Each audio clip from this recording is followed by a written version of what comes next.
So this episode of Blindspot has them dealing with a group that is trying to buy missiles and weapons from the US government.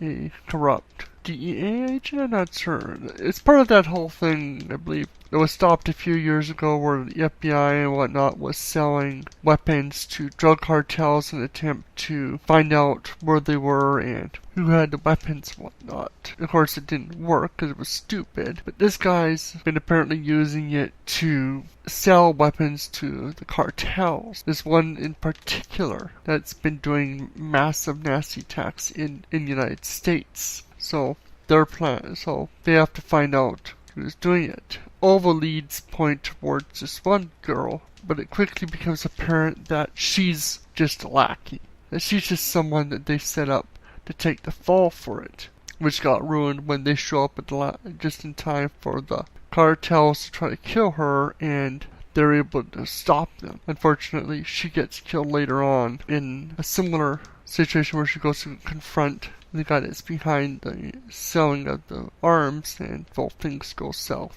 I don't know if, I think she was dying by the end of the episode. I don't know if she's actually dead. It was an interesting episode, especially the dynamic with the group. We no longer trust her, Jane Doe or whatever her name is, I can't remember. They don't completely trust her, and she's not completely sure how she feels. They gave her over to the CIA and let them torture her. Not like they had a whole lot of saying it, but he also didn't do anything to try to stop it. So I guess that's sort of this whole situation.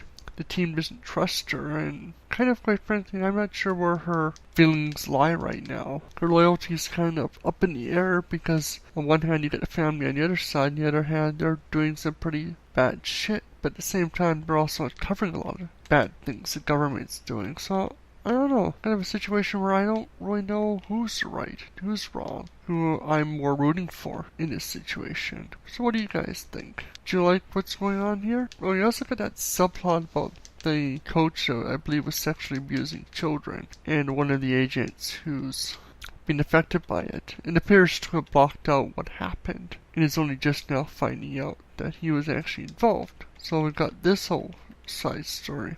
I wonder how that's going to tie into everything.